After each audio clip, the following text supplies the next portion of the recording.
नमस्कार, जय हिंद। मैं अंकित मिश्र एक बार फिर से हार्दिक स्वागत करता हूं आपके अपने चैनल एग्जाम तक पर।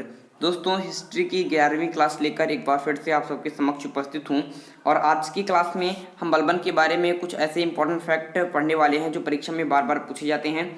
10वीं क्लास में हमने बलबन के बारे में कुछ इंपॉर्टेंट फैक्ट पढ़े थे और उसके बाद जो कुछ और इंपॉर्टेंट फैक्ट है उसको आज हम पढ़ने का प्रयास करेंगे। अगर आज हम बलबन को समाप्त नहीं कर पाए तो बलबन के भाग 3 में हम बलबन को पूरी तरीके से समाप्त करके कैकुबाद और कैउमर्स को समाप्त करके गुलाम वंश को समाप्त कर देंगे। फिर हम खिलजी वंश को पढ़ेंगे। तो आप धैर्य के साथ हमारे साथ हिस्ट्री को पढ़ते चलिए, आप पूरी तरीके से हिस्ट्री के ज्ञाता हो जाएंगे और गुलाम वंश से कोई भी क्वेश्चन आपसे पूछा जाएगा तो आपसे वह इतर नहीं रहेगा। तो चलिए दोस्तों, देर ना करते हुए वीडियो की शुरुआत करते हैं। तो पिछली क्लास में जो बातें हमने की थी उसका थोड़ा सा क्विक रिवीजन कर लेते हैं, उसके बाद हम आगे बढ़ते हैं। दोस्तों, मैंने पिछली क्लास में पढ़ा था कि बलबन की अगर बात करते हैं तो यह आपके नासिरुद्दीन महमूद के बाद दिल्ली की गद्दी पारसीन हुआ था और इसका कार्यकाल 1265 ईस्वी से लेकर 1287 ईस्वी तक था। हमने इसके बारे में यह जाना कि यह सुल्तान न होते हुए भी सुल्तान छत्र का प्रयोग किया था और यह ऐसा प्रथम सुल्तान था जिसने सुल्तान न होते हुए भी सुल्तान छत्र का उपयोग किया। इसका मूल नाम आपके बहाउद्दीन था। ये बातें भी मैंने आपको क्या की थी बताई था और उन्होंने बताया था कि यह अपने स्वामी इल्तुतमिश की भांति आपके इलबरी जाति का तुर्क था। कैसा दोस्तों, के इलबरी जाति का तुर्क था। ये सब बातें हमने कल की थी। और इसके बाद दोस्तों हमने जाना था इसका आपके theory of kingship, theory of इसके किंगशिप की बात की थी,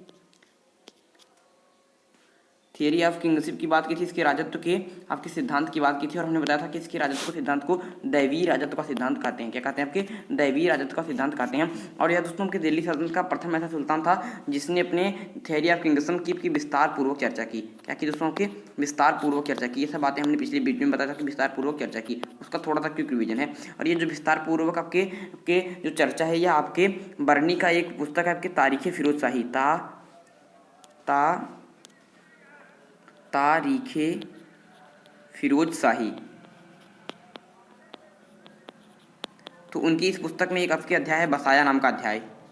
तो इसी बसाया नाम के अध्याय में दोस्तों इसने आपके विस्तार पूर्वक चर्चा की है थ्योरी ऑफ किंगशिप की। तो इतनी बातें हमने बताई थी और दैवीय राजत्व के सिद्धांत में बताया था कि इसने कहा था कि जो राजत्व होता है, मतलब जो आपके एक थ्योरी होती है जिसको कहते हैं राजत्व, राजा का जो सिद्धांत जिसे कहते हैं राजत्व, या आपकी पृथ्वी पर ईश्वर का प्रतिनिधि है। क्या है दोस्तों? आपके ईश्वर का प्रतिनिधि है, प्रतिनिधि कहा था। और जो सुल्तान होता है इसे पृथ्वी पर ईश्वर का नूर कहा था। और जो आपके सुल्तान होता है उसने कहा कि सुल्तान जो होता है वो ईश्वर का नूर होता है, पृथ्वी पर ईश्वर का नूर होता है। ईश्वर का नूर मतलब ईश्वर का आपकी प्रकाश होता है। ये सब बातें दोस्तों इसने कही थी, आपकी दैवीय राजत्व का सिद्धांत कहता है। और राजत्व को इसने कहा, राजत्व को इसने क्या कहा दोस्तों? राजत्व को इसने कहा नियाबते खुदाई। अगर पूछ ले कि राजत्व को बलबन ने क्या कहा था तो नियाबते खुदाई कहकर पुकारा था। और सुल्तान को यह जिले इलाही कहा करता था, जिले इलाही कहा करता था। तो इस प्रकार की चीज़ें इसकी शासनकाल में होती हैं।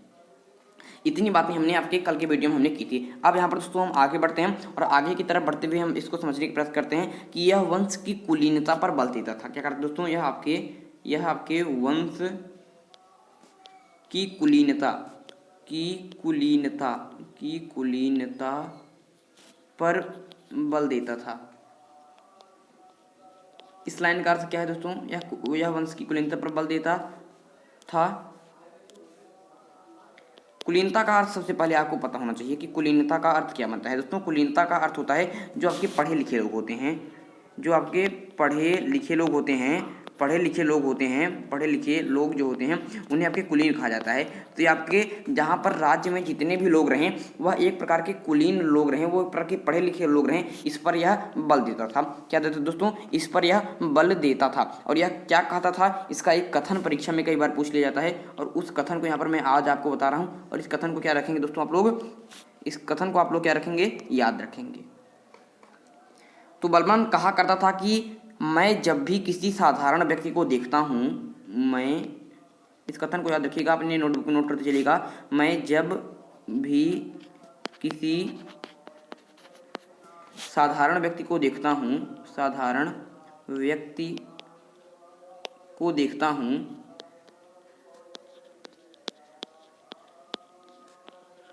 मैं जब भी किसी साधारण व्यक्ति को देखता हूँ मेरी बाहें फड़कने लगती हैं, मेरी बाहें फड़कने लगती हैं, मेरी बाहें फड़कने लगती हैं और मेरे हाथ और मेरे हाथ और मेरे हाथ तलवार की ओर चले जाते हैं। तलवार की ओर चले जाते हैं।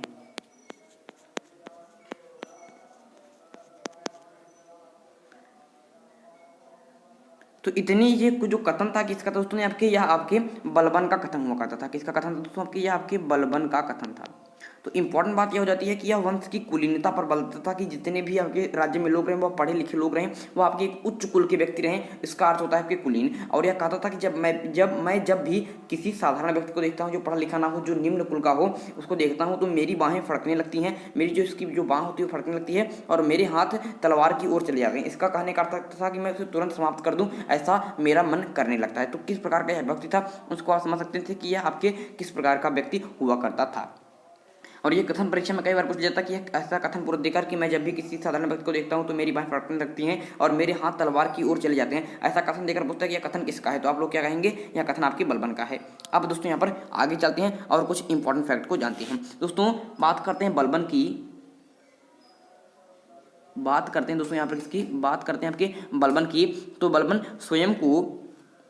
दोस्तों आपके स्वयं को फारस का दोस्तों, फारस जो एक है, फारस उसका एक गौरवशाली वंश है, उसका एक आपके गौरवशाली वंश है, एक गौरवशाली यहाँ पर दोस्तों आपके वंश है जिसका नाम होता है आपके, इसका नाम याद रखेंगे आपके आफरासियाब वंश,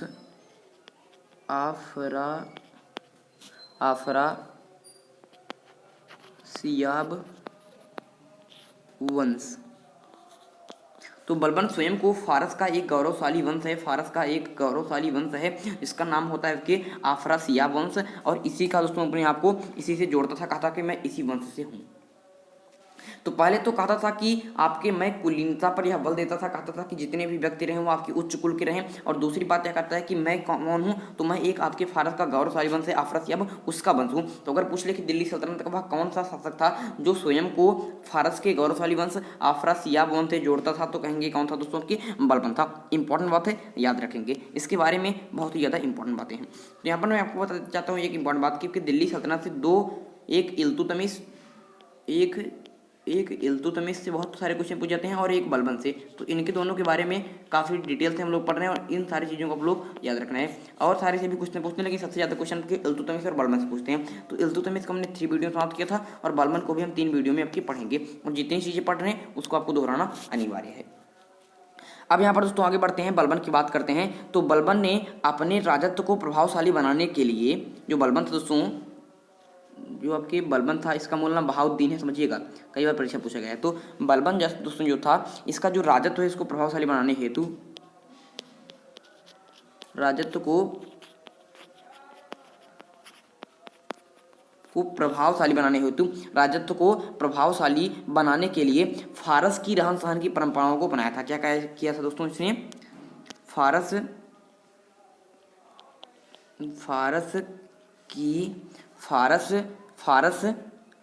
दोस्तों एक देश है। तो फारस की रहन सहन की परंपराओं को, फारस की रहन सहन की परंपराओं को भी अपनाया।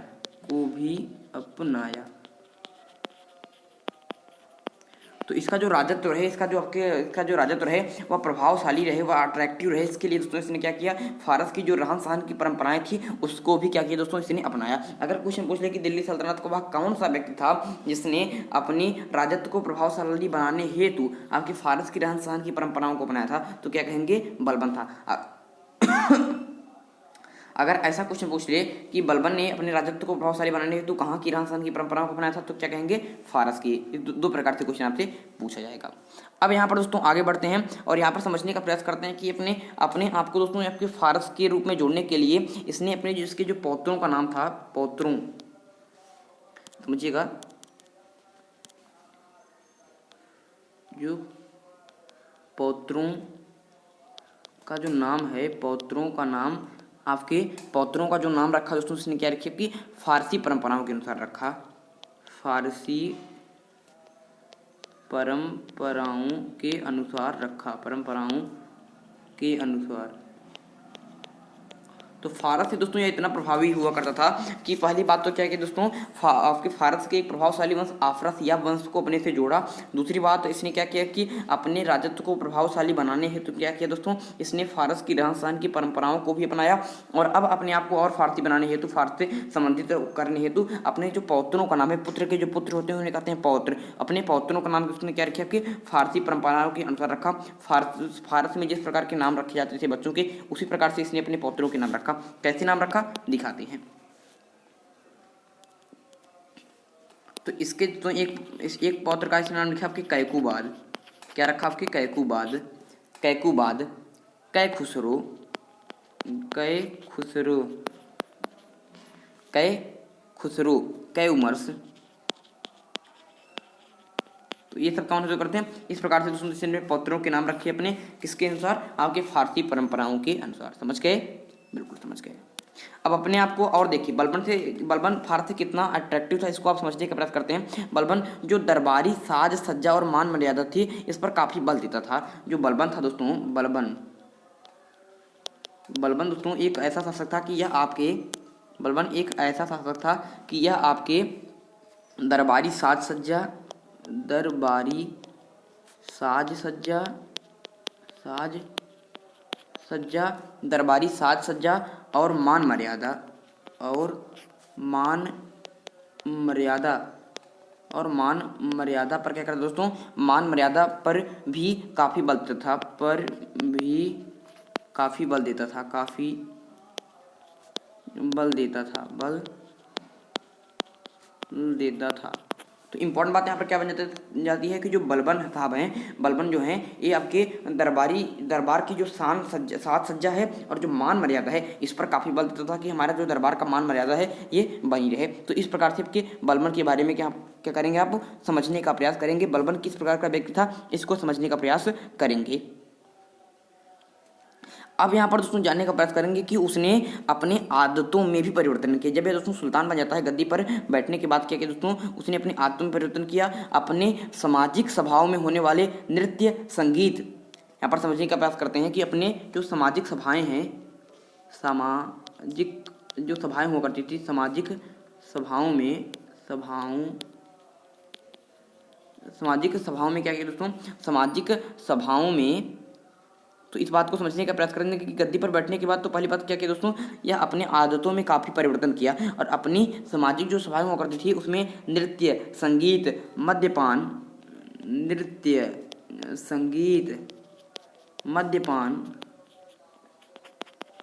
नृत्य संगीत मद्यपान सभी पर पूर्ण प्रतिबंध लगा दिया, सभी पर पूर्ण प्रतिबंध लगा दिया। तो समझ रहे हैं बातों को कि सामाजिक जो सभाएं हुआ करती थी उसमें आपके नृत्य संगीत और जो मद्यपान हुआ करते थे इस पर पूरी तरीके से प्रतिबंध लगा दिया और इस प्रकार से बातें आपको समझने के प्रयास करेंगे। अपने फारसी परंपरा का अनुकरण करते हुए उसने अपने दरबार में सिजदा और पाबोस की प्रथा को अपनाया। तो फारस की जो परंपरा हुआ करती थी आपके सिजदा और पायबोस को अपनाया। अगर पूछे कि वह दिल्ली सल्तनत का वो कौन सा व्यक्ति था जिसने सिजदा और पायबोस को अपनाया तो कहेंगे कि बलबन था। तो बात करते हैं सिजदा क्या होता है दोस्तों। सिजदा का अर्थ होता है घुटने पर बैठकर। ये क्वेश्चन परीक्षा में बहुत बार पूछा गया है कि सिजदा और पायबोस को किसने अपनाया। तो घुटने पर बैठकर समझने का प्रयास करें। घुटने पर बैठकर सुल्तान के आगे सिर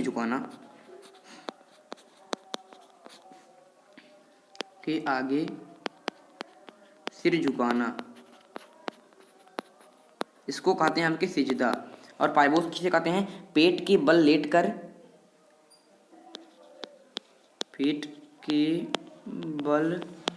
लेटकर सुल्तान के चरण चूमना,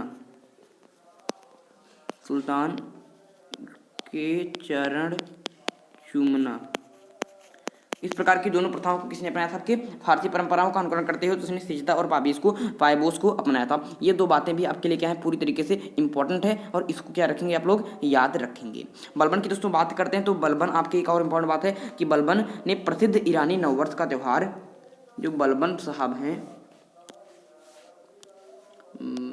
जो बलबन साहब हैं, इसने आपके प्रसिद्ध ईरानी नववर्ष का त्यौहार, प्रसिद्ध ईरानी नववर्ष का त्यौहार,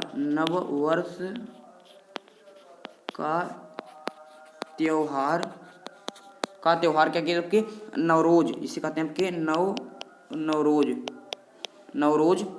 के दोस्तों, नवरोज आपके का भी प्रचलन अपने शासनकाल में किया, का भी प्रचलन किया। तो अगर पूछ ले कि आपके प्रसिद्ध ईरानी नववर्ष त्यौहार नवरोज को भारत में आपके प्रचलन किसने किया, तो आपके बलबन साहब ने किया था। किसने किया? आपके बलबन साहब ने किया था। ये सारे क्वेश्चन परीक्षा में बहुत बार पूछे गए हैं, तो इसको इंपॉर्टेंट तरीके से याद रखेंगे।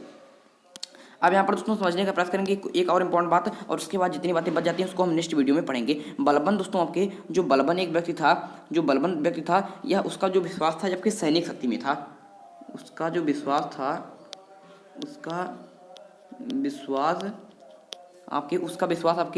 विश्वास सैनिक शक्ति में था, उसका विश्वास आपके सैनिक शक्ति में था।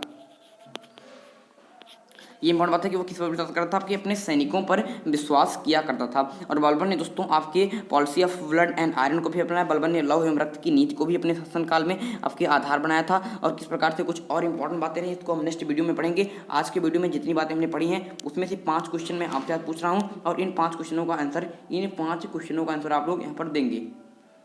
जितनी बातें हमने बलबन के बारे में पढ़ी हैं उससे हम 5 क्वेश्चन आपसे पूछ रहे हैं, और इन 5 क्वेश्चन का आंसर आप लोग दीजिएगा। बलबन के बारे में जितने इंपॉर्टेंट फैक्ट बच जाते हैं उसको नेक्स्ट वीडियो में पढ़कर हम बलबन को समाप्त करेंगे। कुछ ही इंपॉर्टेंट फैक्ट हैं जो परीक्षा में पूछे जा सकते हैं। तो जितनी बातें आज हमने पढ़ी हैं पहले उनसे क्वेश्चन देखिएगा। तो पहला क्वेश्चन है कि बलबन जो था दोस्तों, वह आपके जो बलबन व्यक्ति था, समझने का प्रयास करेंगे कि जो बलबन व्यक्ति था यह अपने आप को, मैं आपको बोल दे रहा हूँ, आप क्वेश्चन समझ लीजिएगा कि बलबन अपने आप को फारस के किस वंश से जोड़ता था,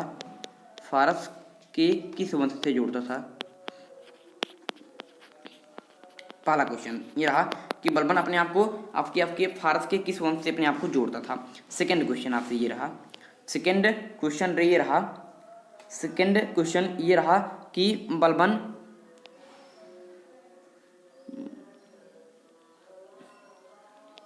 बलबन के बारे में सेकंड क्वेश्चन में आपसे पूछ रहा हूँ, तब तक आप इस क्वेश्चन का आंसर देखिए। बलबन के आपके पौत्रों के नाम आपको बताना है, पौत्रों के नाम आपको बताना है, और बताना है कि पौत्रों के नाम या आपके किसके आधार पर, किस आपके परंपराओं के आधार पर इसने रखा था, ये बात भी आपको बताना है। और बलबन ने आपके फारसी परंपराओं का अनुकरण करते हुए आपके किस पॉलिसी को अपनाया था, दरबार में दोस्तों आपके किस प्रथा को अपनाया था, कौन सी प्रथा थी जिसको अपनाया था, ये भी क्वेश्चन आपसे है। और चौथा क्वेश्चन आपसे ये रहा दोस्तों, कि प्रसिद्ध आपके कौन से एक ऐसा ईरानी नववर्ष का कौन सा त्यौहार है जिसको इसने आपके ईरानी नववर्ष का कौन सा त्यौहार है जिसने इसने भारत में इसको प्रचलित किया, नववर्ष का। और 5वां इसका आप दोस्तों कार्यकाल बता दीजिए कि इसका टेन्योर कितना रहा, कब से कब तक यह दिल्ली की गद्दी पर आसीन रहा। तो 5 क्वेश्चन आपसे ये रहे।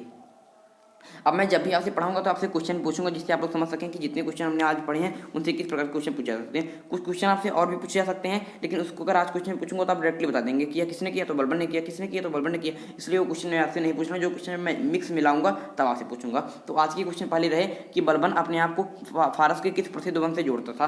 तो इसका आंसर क्या है दोस्तों, इसका आंसर है आपके आफरासियाब से, आफरासियाब वंश से जुड़ता था। सेकंड क्वेश्चन क्या है आपके कि जो बलबन साहब हैं इनके पौत्रों के नाम आपको बताने हैं। तो इनके पौत्रों के नाम किस परंपरा में पधारे थे, तो आपके फारसी परंपरा के अनुसार बलबन ने अपने क्या किया, अपने पौत्रों के नाम फारसी परंपरा के अनुसार रखे। और 3 पौत्रों के नाम मैंने आपसे पूछे थे, एक का नाम है आपके कैकूबाद, एक का नाम है आपके कैखुसरो, और एक का नाम है दोस्तों आपके कैउमर्स। समझ रहे हैं। ये बलबन के पौत्रों के नाम हो गए। अब बात करते हैं इसने के कौन सी प्रथा थी। बलबन ने आपकी फारसी परंपरा को अपनाते हुए कौन सी प्रथा को चलाया, तो सिजदा और पायबोस को चलाया। सिजदा का अर्थ क्या होता है और पायबोस का? सिजदा का अर्थ होता है कि घुटने के बल आपके पैर के बल बैठकर आपके उसके वो करना। तो इसका थोड़ा सा आपको बचा कर रखिएगा, क्वेश्चन से हट गए। तो क्वेश्चन था कि सिजदा और पायबोस, सिजदा एंड पायबोस को बनाया था, सिजदा और पायबोस की प्रथा को बनाया था।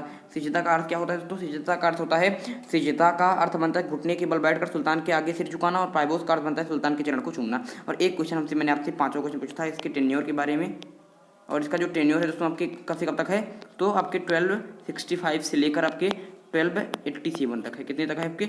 1287 तक है। समझ गए? बिल्कुल। कितने ईयर का? आपके 22 ईयर का। तो ये 5 क्वेश्चन आपसे थे, मैंने आपके 5 क्वेश्चन पूछे। अगर आप लोगों ने 5 क्वेश्चन का आंसर दे दिया तो समझिए कि आपकी तैयारी अच्छी चल रही है।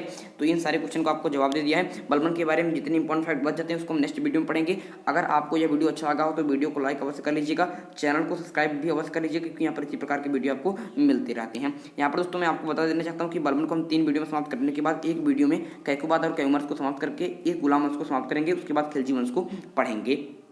और अगर आप उत्तर प्रदेश लेखपाल और यूपीएससी से संबंधित आपके जीके जीएस का मॉक टेस्ट देना चाहते हैं, जीके जीएस का मॉक टेस्ट देना चाहते हैं आपके, तो यहाँ पर दोस्तों इसी वीडियो के आपके डिस्क्रिप्शन बॉक्स में आपको प्लेलिस्ट मिल जाएगी। जीके जीएस के क्वेश्चन ब्रैकेट में लिखा रहेगा उत्तर प्रदेश लेखपाल एंड यूपी लेखपाल और यूपीएसआई। जाकर खोल देंगे तो अभी तक हमने 13 वीडियो किए हैं आपके। यहाँ पर जीके जीएस और हिंदी के मॉक टेस्ट हैं, जाकर अवश्य आप लोग दे दीजिएगा। चलिए दोस्तों, आज के लिए आपसे लेते हैं विदा। अगले वीडियो में एक नए टॉपिक के साथ फिर होगी मुलाकात। तब तक के लिए मुझे दीजिए इजाजत। मैं हूं अंकित मिश्र और आप देख रहे हैं एग्जाम तक। धन्यवाद।